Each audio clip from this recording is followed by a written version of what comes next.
Hello, I'm Ivan Andres and welcome to our video presentation on the product inventory system.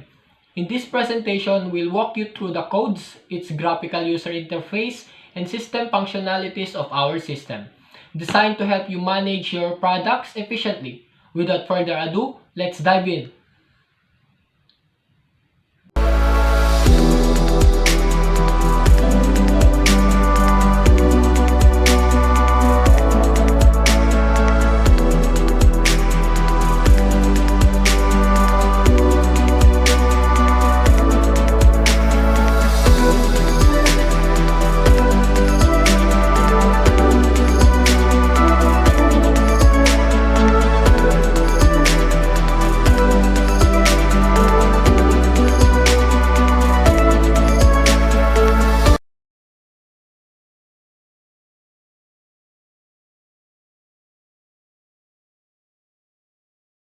It requires a username and a password.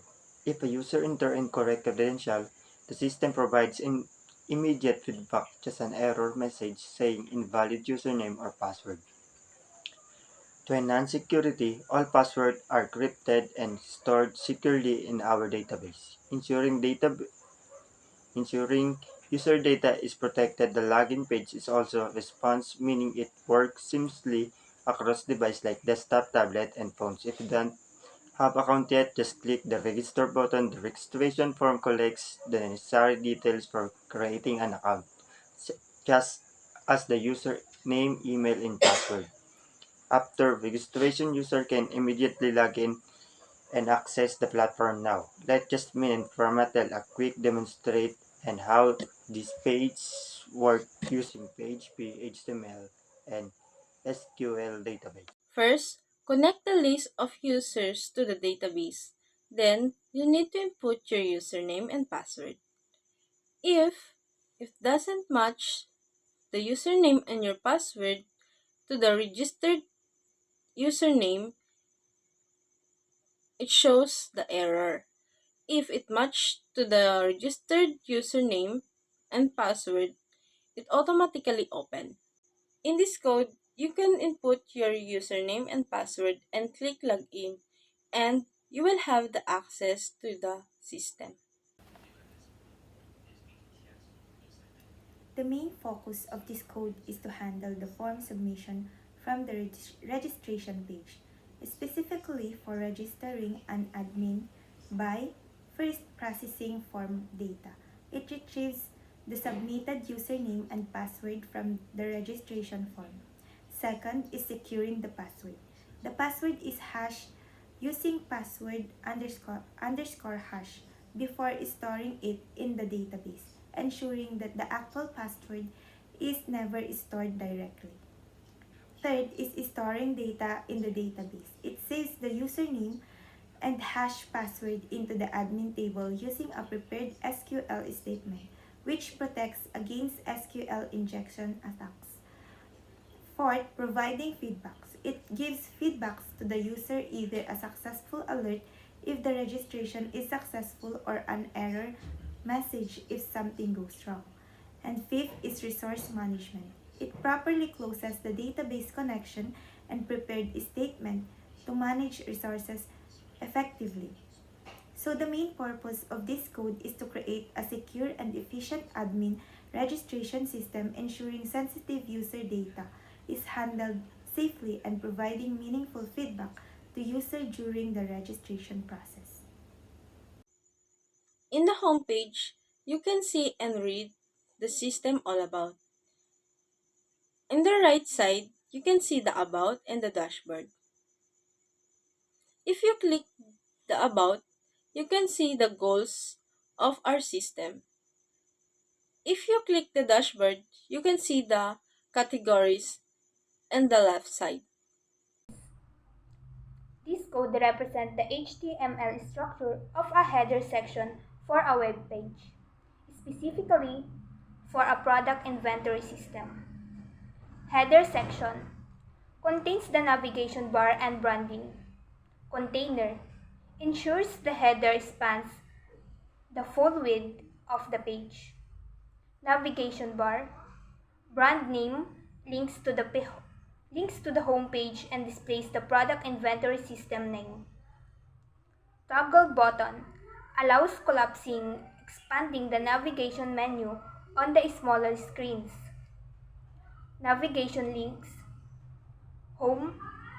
Links to the home page marked as active. About. Links to the About page.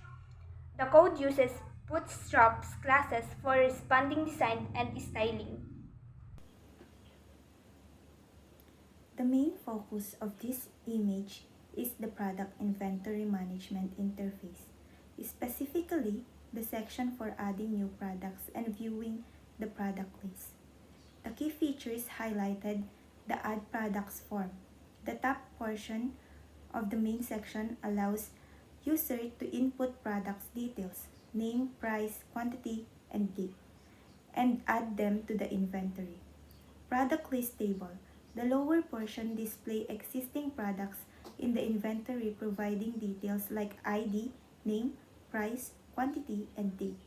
This emphasizes two core functionalities: adding new products and viewing or manage existing inventory. Good day, I'm Jasmine Aquino, and today I'm going to explain our code. So this is a PHP script designed to handle basic code: create, read, and delete operations for a product management system. Here's a detailed breakdown. Include db.php. Database connection. The script includes db.php, which likely contains the code to establish a connection to the database. This connection is required for all database operations in the script. In line 5 to 14, checks if the form to add a product has been submitted via a POST request.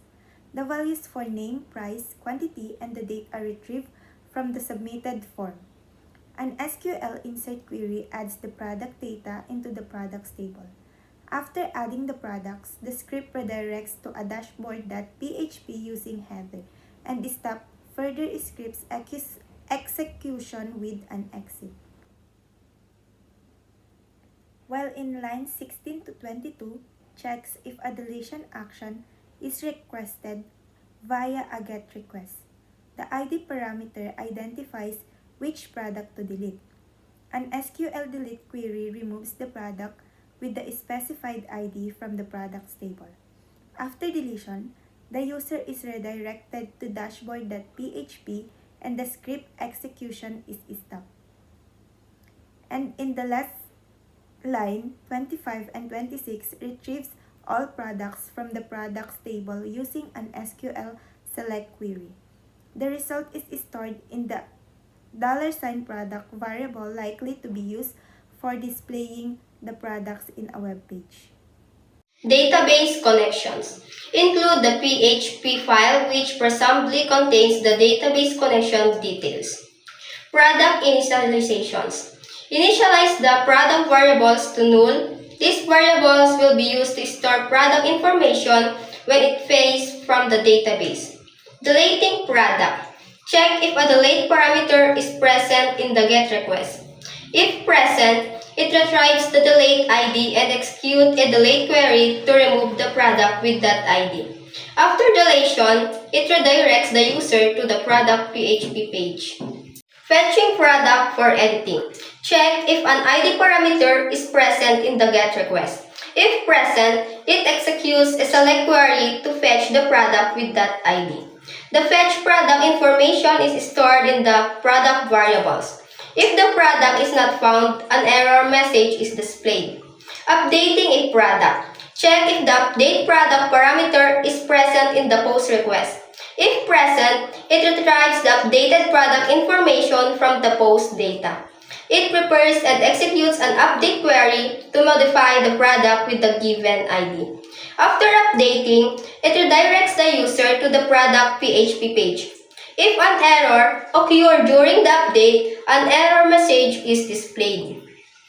Conditional display. This line checks if the product variable is not empty. This variable contains the product information fetched from the database. If the product exists, the following form is displayed.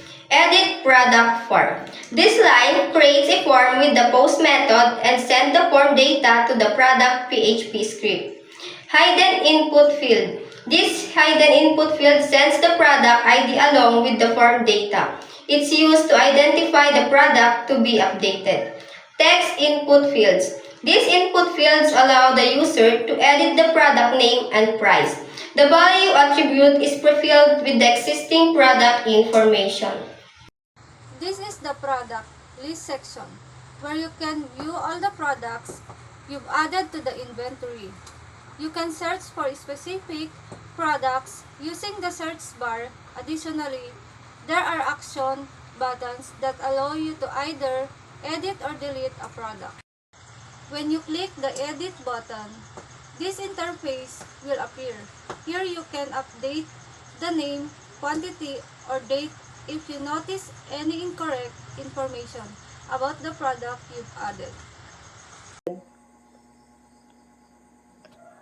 Add the title to the y-axis display. True makes the title visible. Text stock quality specific the title text as stock quality. X-axis horizontal labeled as month, showing an array of month labels. Y-axis vertical label as stock quality ranging from 0 to 100.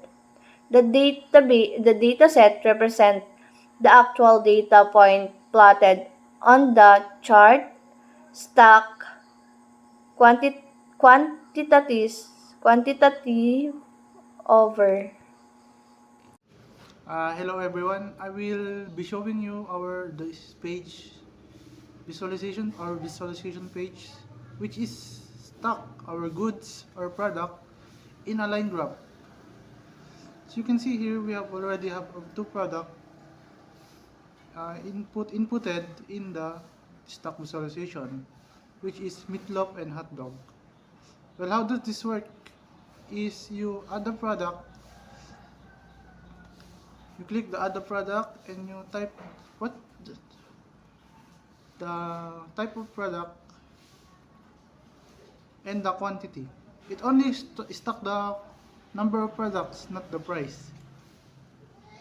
And you input the date where you stock the product.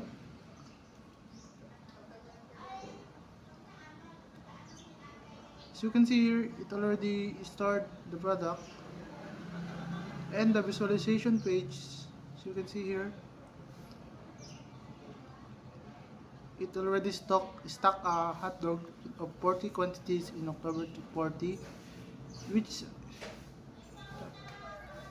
is the remaining stock in before 80 September. So the remaining stock is 40. That is your remaining stock. So that is how our visualization works in line graph. Thank you for watching our video presentation on the product inventory system. Hope you enjoy it.